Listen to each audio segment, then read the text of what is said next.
جو شخص اللہ کی نشانیوں کی عزت کرے، تعظیم کرے، یہ اس کے دل کے تقوی کی نشانی ہے۔ ایک تو ایمان کی علامت ہے، پھر تقوی کی علامت ہے۔ پھر تقوی کی قسمیں ہیں، دل کا تقوی، اعلیٰ تقوی ہے۔ یہ دل کے تقوی کی نشانی ہے کہ تو اللہ کی طرف منسوب چیزوں کی عزت کرتا ہے۔ مفتی محمد عادی بخش جو ہے عمرے کی سعادت حاصل کرنے کے بعد یہاں حج پہنچنے والے ہیں، اور جس کی جو ہے تیاریاں جاری ہیں۔ یہاں پر جو ہے ان کی کارکنان ہیں اور علاقے کے جو لوگ ہیں وہ کافی تعداد میں یہاں پر استقبال کے لیے پہنچ چکے ہیں۔ اب سے کچھ دیر بعد یہاں پر مفتی محمد عادی بخش جو ہے عمرے کی سعادت حاصل کرنے کے بعد یہاں پر پہنچیں گے۔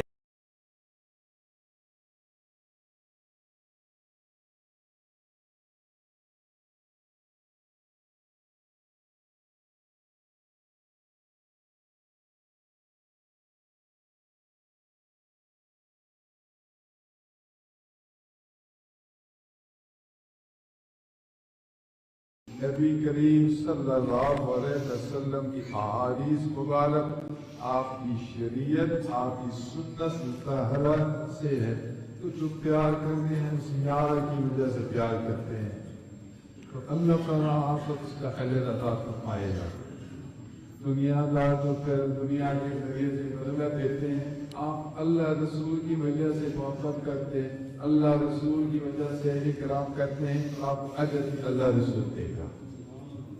قرآن کی آیت عجیب ہے، سبحان اللہ، وَمَن يُعَظِّمْ شَعَائِرَ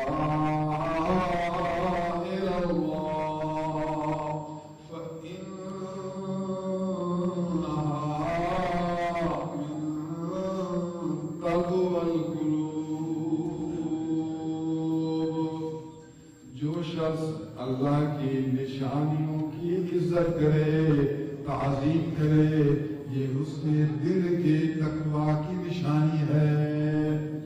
ایک تو ایمان کی علامت ہے، پھر تقوی کی علامت ہے۔ پھر تقوی کی قسمیں ہیں، دل کا تقوی، اعلیٰ تقوی ہے۔ یہ دل کے تقوی کی نشانی ہے کہ تو اللہ کی طرف منسوب چیزوں کی عزت کرتا ہے۔ نبی کی عزت یوں سمجھو تقوی دل سے ہے۔ قرآن مجید کی عزت تقوی دل کی علامت ہے۔ مسجد شریف کی عزت دل کی تقوی کی علامت ہے۔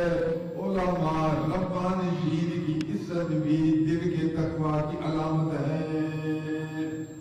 یہ قرآن کی آیت سے بھی آپ اللہ وجہ اللہ سے نصیب فرمائے۔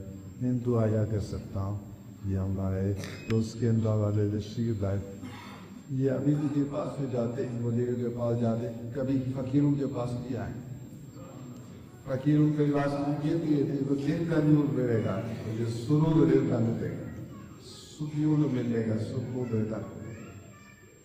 یا آپ کام تو بہت کرتے ہیں لیکن کچھ کام ایسے ہوتے ہیں جو دل کے دور، دل کے سرور، دل کے سکون کے ذریعے ہے، یہ وہی کام ہے۔ اللہ کا رضا ہے۔